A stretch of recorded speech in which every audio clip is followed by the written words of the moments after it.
Okay, tunaendelea na Microsoft Excel. Micro. Hivi kwa nini inaitwa micro? Kwa nini tusingeita macro kama tunavyoita kama tulivyozoea katika somo la biology kwamba kuna macro na micro bacteria. Macro na microbiology. Tuachana. Tuende katika somo letu na leo tutaenda kuangazia katika kujifunza how to format worksheet, jinsi ya kuformat worksheet.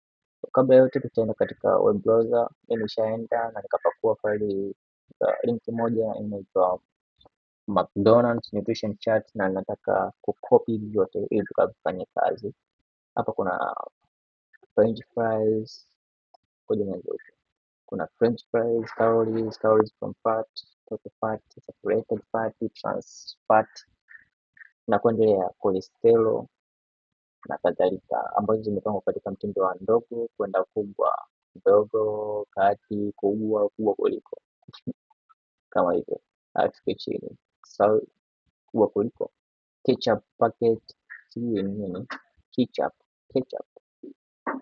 kama vile ketchup packet, salt packet. Sasa tunakopi hizo data, tuanzie hapa,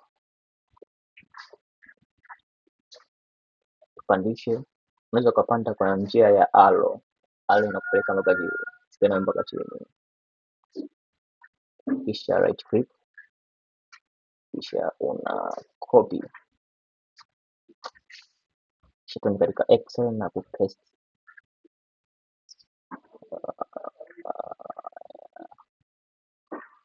Kupaste alama hiyo hapa inaonekana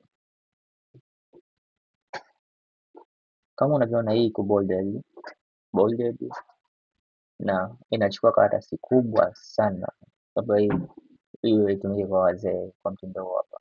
French fries, calories, gap limeachwa, iko bolded. Small french fries, chumba kikubwa, lakini namba kama unavyoona hizi hapo kwa hamna tofauti. Kwa hapo tu clear formats. Tuende katika ribbon, sehemu ambayo imeandika edit. Katika edit tunaenda katika symbol hapo ya clear maana kufuta, ila si hapa ni kufuta. Tuna clear hizo format, kisha tuna clear format, clear only the formatting that is applied to the selected cells. After select, go to select, tuna select cell yoyote izima tayari, kisha select turudi kama walivyosema, kisha clear format. Sawa, hiyo namba zimefiti vizuri, haina haja ya kuchukua ukubwa wa karatasi, ila kuna kitu nakijakaa sawa. Kama unavyoona french fries imemezwa, calories fries imemezwa, hizi zimemezwa na hatuwezi tukazibonyeza zote hizi kama tulivyozoea mara mbili, itachukua muda. Kwa nini? Cha kufanya turudishe huko. Nini cha kufanya? Tena katika cells format,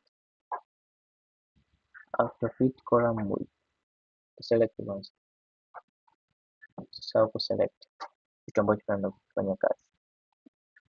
Cells format, after fit column width, hiyo ni width hiyo tara iko poa mara 10. French fries, calories from fat, total fat, saturated fat, trans fat.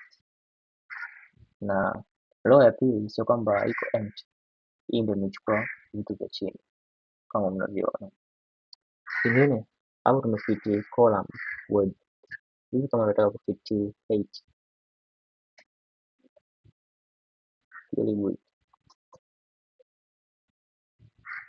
kuta picha ndio umekopi data yako inaonekana namna hiyo.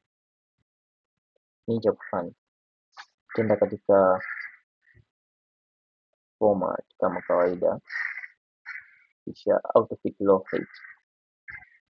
Hatuja select, sisi ni wajinga, tuna select kwanza, sio mimi hapa, na Autofit low fit. Tara, iko poa. Na ndo hivyo, nimechukua dakika ngapi? 6. Haya, tumalize na imeisha. Twende katika somo linalofuata. Ciao.